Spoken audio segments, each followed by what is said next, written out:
ജനിച്ച കുട്ടികളെ എടുക്കാൻ എനിക്ക് ഭയങ്കര പേടിയാണ്. ഒന്നാമത് അവരുടെ കഴുത്തൊക്കെ ഒന്ന് ഉറച്ചിട്ടുണ്ടാവില്ല, അത് ഭയങ്കര careful ആയിരിക്കണല്ലോ. Has this happened before to you that you've acted with a 4-day-old baby, and what was that experience like? ഞാൻ ഭയങ്കര നെർവസ് ആയിരുന്നു. കാരണം 4 ദിവസമുള്ള ഒരു കുട്ടീനെ, കാരണം കുട്ടി ജനിച്ചിട്ടുള്ളൂ, പല പല അതും ഹെൽത്തിയായി വരണമല്ലോ, ഇമ്മ്യൂണിറ്റിയൊക്കെ വരണം. പക്ഷെ അതിനു മുമ്പ് തന്നെ അതിൻ്റെ പാരൻസ് ഈ സബ്ജക്റ്റ് ഇങ്ങനെ ആയതുകൊണ്ട് ആ കൊച്ചിനെ ഷൂട്ട് ചെയ്യാൻ വേണ്ടി കൊണ്ടുവരികയായിരുന്നു. അപ്പോൾ കുട്ടിയുടെ അമ്മ ഒരുപാട് സ്ട്രഗിൾ ചെയ്യണമെന്ന് ഞങ്ങളെല്ലാവരും നേരിട്ട് കാണുന്നുണ്ട്. കാരണം ഭയങ്കര ചൂടാണ്.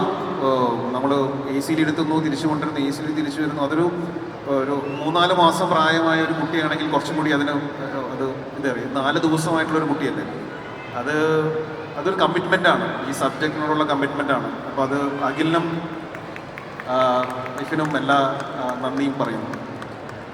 When you held the 4-day-old Rudraj, did you get reminded of your own when you were a father for the first time? അല്ല, ഈ ജനിച്ച കുട്ടികളെ എടുക്കാൻ എനിക്ക് ഭയങ്കര പേടിയാണ്. ഒന്നാമത് അവരുടെ കഴുത്തൊക്കെ ഒന്ന് ഉറച്ചിട്ടുണ്ടാവില്ല, അത് ഭയങ്കര കെയർഫുൾ ആയിരിക്കണല്ലോ. അപ്പം ഡിഫിക്കൽട്ടായിരുന്നു ഷൂട്ട് ചെയ്യുന്ന സമയത്താണെങ്കിലും. പക്ഷെ അതൊരു ഡിസിഷനാണല്ലോ, ഒരു പാരൻസിൻ്റെ ഡിസിഷനാണ്. ഈ കഥ പറയപ്പെടണമെന്ന് അവരും ആഗ്രഹിച്ചിരുന്നു. അതുകൊണ്ട് ആ കുട്ടി വന്നു, ഈ കുട്ടി വന്നതുകൊണ്ട് ഈ സിനിമ നടന്നു.